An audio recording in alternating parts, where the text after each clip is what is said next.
มาทุกคนมื้อนี้กลับเข้ามาสู่เรียนเกี่ยวกับความรู้เกี่ยวกับ Software Architecture ในมื้อนี้หัวข้อนี้เราจะมาเว้าเกี่ยวกับ Concurrency Handling หมายความว่าแนวใด Concurrency Handling Software Architecture นั้นมีความสำคัญหลายในการพัฒนาโปรแกรมต่างๆ เพราะว่า Software Architecture นั่นก็คือกับโครงสร้างอันหนึ่งที่เวลายกตัวอย่างเวลาเราปลูกเรือนที่ว่าดีหลักโครงสร้างก็ต้องแน่นหนานั่นก็คือกับซอฟต์แวร์ก็คือกันเช่นเดียวกันหากว่าโครงสร้างของซอฟต์แวร์มีความแน่นหนาเชื่อถือได้มีประสิทธิภาพก็เฮ็ดให้เราสามารถนำใช้เรือนนั้นได้เกิดประโยชน์เต็มที่ ก่อนอื่นหมดเรามาสร้างความเข้าใจเกี่ยวกับสแม่นหยังสิ่งที่เป็นประโยชน์เกี่ยวกับซอฟต์แวร์อันโอ๊ยขอโทษเกี่ยวกับโครงสร้างของโปรแกรมแล้วมันมีโครงสร้างขั้นตอนคือแนวใด Blueprint for Software Design Blueprint for Software เว้าง่ายๆกับแบบแม่พิมพ์เนาะหรือบางคนก็เอิ้นว่าแม่พิมพ์เขียวแต่มันบ่แม่นแม่พิมพ์เขียวแต่เป็นแบบแม่พิมพ์ที่ว่าเอาไว้สร้างซอฟต์แวร์ขึ้นมาเพื่อแนวใดเวลาการออกแบบซอฟต์แวร์เราจะคิดถึงการแก้ไขปัญหาเดี๋ยวเวลาปัญหาเกิดขึ้นแล้วเราจะมีโครงสร้างแนวใดมีการปรับแนวใดเนาะ และมีการเพิ่มจำนวนในแนวใด Enhancing Development Process หมายความว่าแนวใดเวลาเราออกแบบโปรแกรม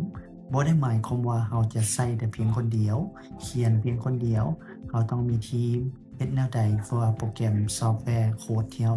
สร้างขึ้นมาแล้วหมู่หรือเพื่อนร่วมงานก็สามารถเอาไปนำใช้ได้เฮ็ดให้มันมีความเข้าใจง่ายอธิบายให้หมู่ได้เห็น Informed Decision Making หมายความว่าแนวใดเฮ็ดแนวใดสร้างโครงสร้างมาให้มันเฮ็ดภาพมาให้มันเห็นจินตนาการได้ว่ามันง่ายเราปรับ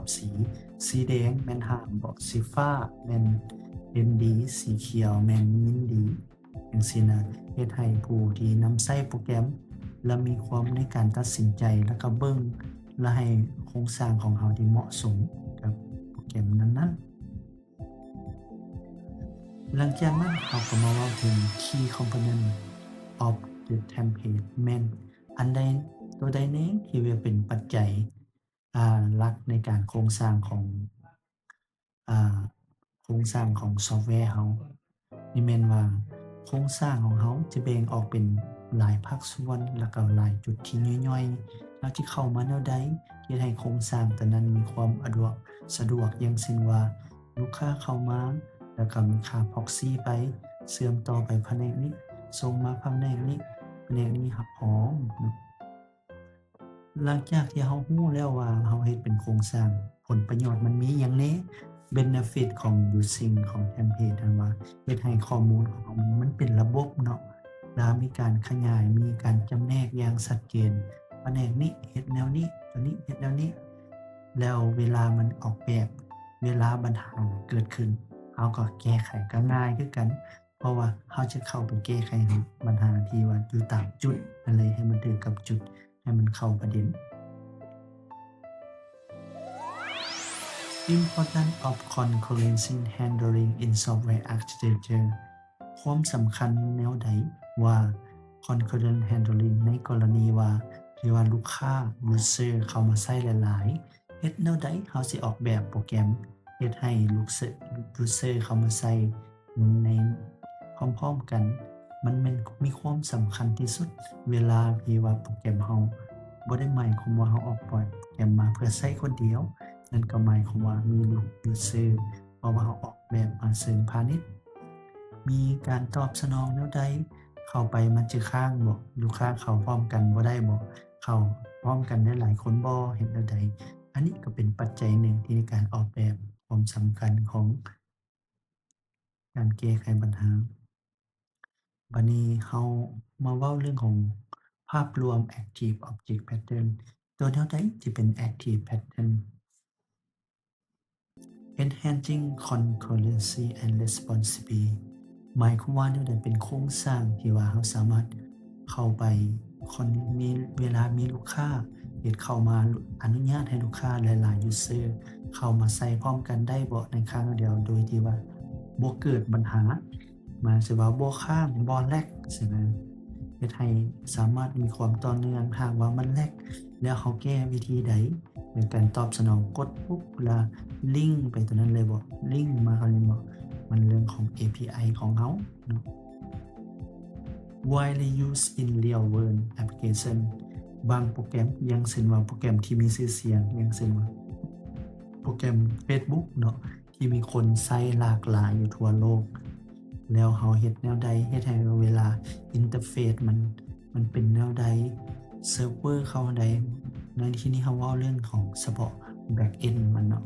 มีลูกค้าเข้ามาใช้พร้อมกันเราจะแจ้งใด real time อย่างเช่นว่ามื้อนี้มีวันเกิดของผู้นี้แล้วมีส่งมอบของขวัญจังซี่มีอีเวนต์หยังเกิดขึ้นต่างๆที่เนาะเฮ็ดให้คนมีความประทับใจน่าสนใจต่อมาสิ่งท้าทายและการแก้ไขปัญหาในกรณีที่นี้อย่างเช่นว่า Active การเฮ็ดจั่งใดให้ว่าการแก้ไขปัญหาที่เกิดขึ้นได้ให้มันมีประสิทธิภาพและก็เกิดประสิทธิผลมันซิงค์ข้อมูลอย่างเช่นว่าลูกค้าเข้าอยู่ในโทรศัพท์แล้วสามารถเข้าไปอยู่ในคอมก็มีข้อมูลนั้นยังเชื่อมต่อหากันได้สบายแล้วก็ข้อมูลยังครบถ้วนอันนี้เป็นวิธีการแก้ไขปัญหาของ Pattern Active Object Pattern and Structure Dynamic หมายความว่าใน Structure and Dynamic ทำให้เราต้องมาความเข้าใจก่อนว่าคีย์ปัญหาหลักของเขามันแม่นหยังอย่างเช่นว่า Structure Element Structure Element ส่วนประกอบองค์ประกอบของการเราจะสร้างเป็นซอฟต์แวร์มันมีหยังแหน่มันมีประกอบหยังแหน่ที่ว่ามีลูกค้าบ่ตัวเชื่อมต่อบ่ที่ว่าลูกค้ากดคำสั่งมาแล้วให้ไปเข้าคิวบ่แล้วรอท่าบ่แล้วส่งลิงก์ไปตรงนี้บ่ลงลิงก์ไปตรงนี้บ่มีที่แก้ไขปัญหาอย่างเช่นว่าลูกค้าถามปัญหามันตอบเป็นออโต้บ่หรือว่าแนวใดนี้ Client Interaction อย่างเช่นว่า Client Interaction คือแนวใดเมื่อลูกค้ามีสมมุติว่ามีการสั่งสินค้าสิเข้ามาเป็น transaction ตัวนั้นมันเข้าไปในเครื่องมือนั้นว่าเข้าไปกาตาก่อนบ่แล้วให้ลูกค้าซื้อบ่จูงใจให้ลูกค้าซื้อบ่เป็นเข้าคิวเป็นรถอยู่ในกาตาท่าคำสั่งท่าจ่ายเงินบ่เราจินตนาการภาพให้มันเข้าใจง่ายๆ Execution Dynamic หมายความว่าหลังจากเราได้รับจากตารางตัวนั้นแล้วเนาะคำสั่งตัวนี้จะส่งเข้ามาในระบบของเรานั่นก็คือ Back End แล้วเนาะลูกค้ายังขอมาแนวใดต้องการซื้อสินค้าA 3โตวสินค้า B ไซซ์ L 2โตวอย่างซี้นั่นนี่เรามันมีเรื่องของรายละเอียดมีค่า Proxy มาเพิ่มว่าเฮ็ดแนวใดมี suggestion มาแนวใดเนาะโอเคบัดนี้เรามาเว้าเรื่องของกรณีปัญหามันเกิดขึ้นปัญหามันเกิดขึ้นแล้วเราสิเฮ็ดแนวใดในกรณีที่ว่าปัญหามันเกิดขึ้นบ่ว่าจะเป็นโปรแกรมใดๆเนาะมันมีล้วนแล้วจะออกแบบมาเพื่อบ่อยากให้มันมีปัญหาเกิดขึ้นแต่ทุกปัญหาเราก็หลีกเลี่ยงบ่ได้ที่ว่ามันจะเกิดขึ้นว่าก่อนอื่นหมดเราต้องเข้าใจก่อนว่าปัญหามันแม่นอิหยังและเราจะแก้วิธีใดเฮ็ดด้วยรูปการใดและ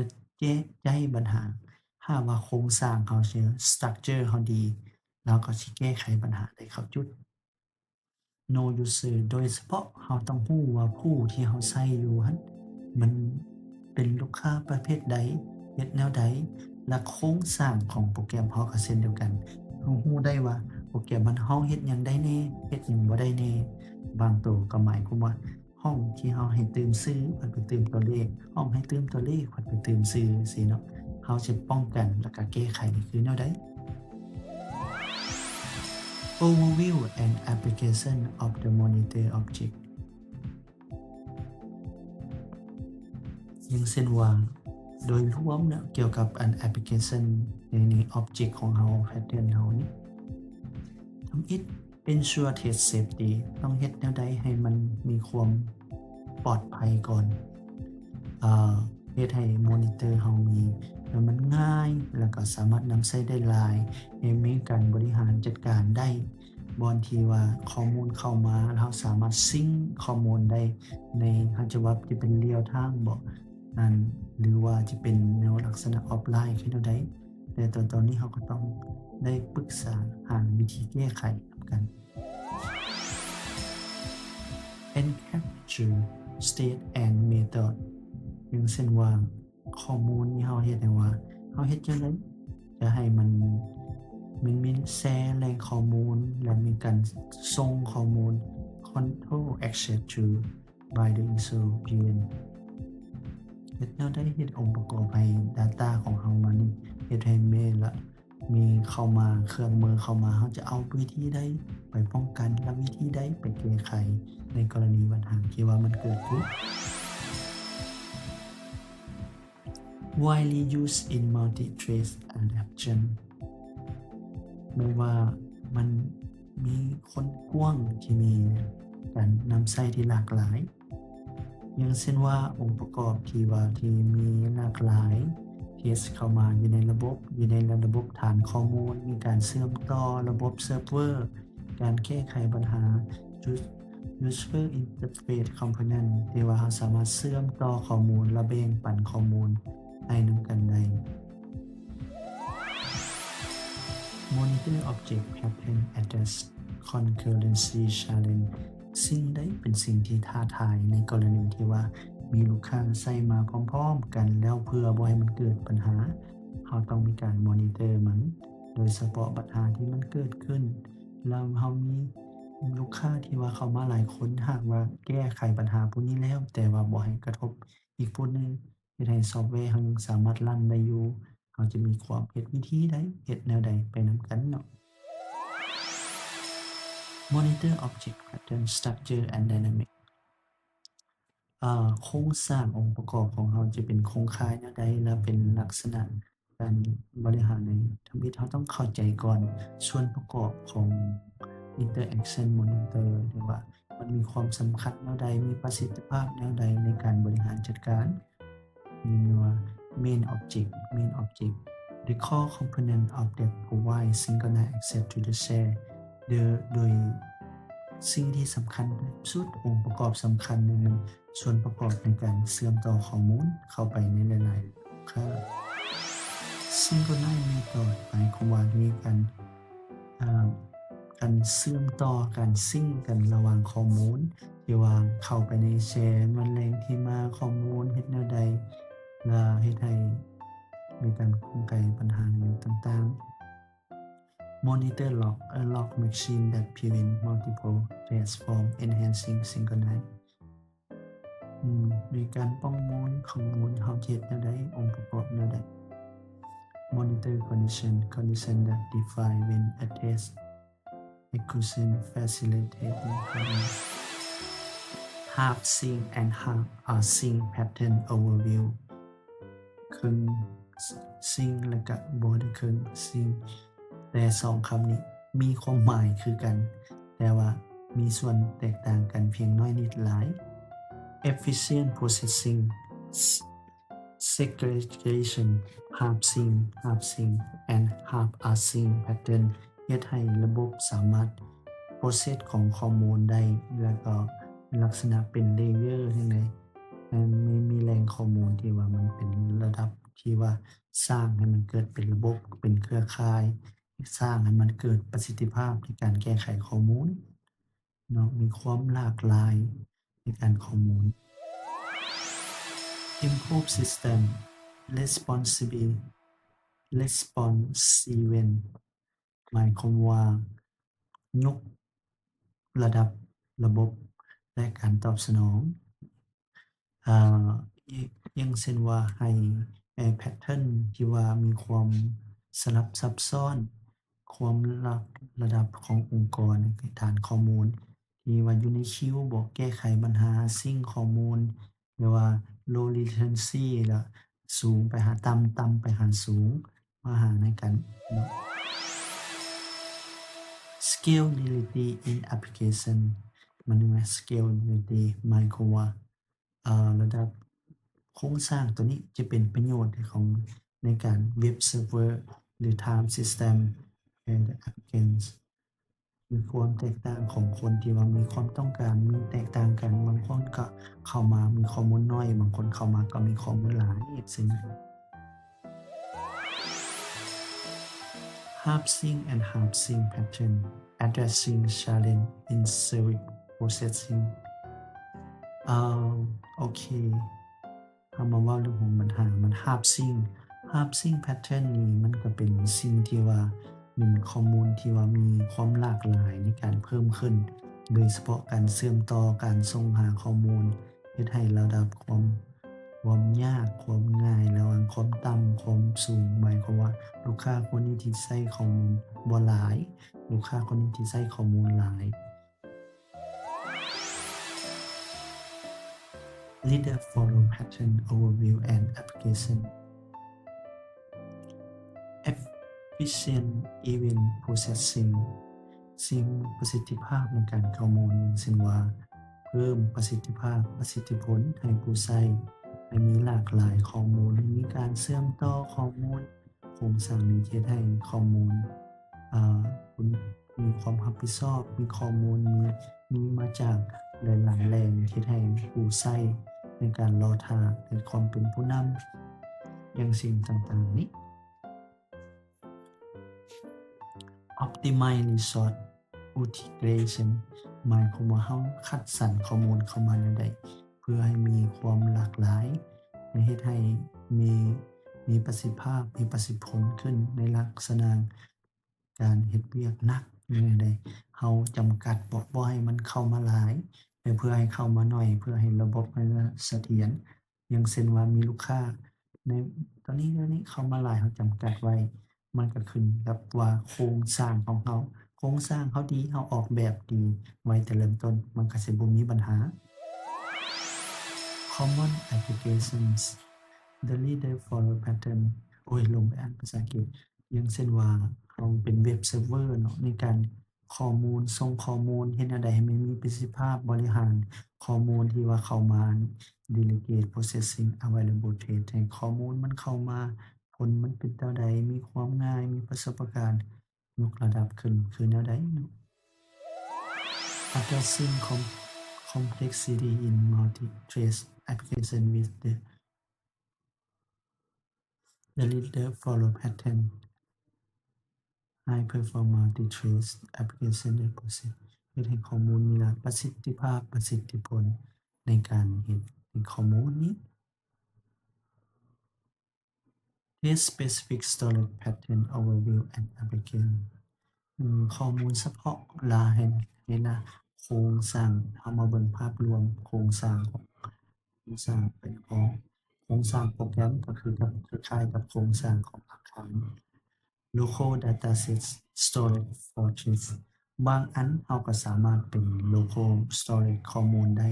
เพื่อให้เพื่อในการเก็บข้อมูลอย่างเช่นว่าหรือแม้กระทั่งเป็นระบบ Global ก็ใช้เฮ็ดจั่งใดข้อมูลเราจะมีความไวแล้วก็มีประสิทธิภาพความหน่วงมันน้อยลง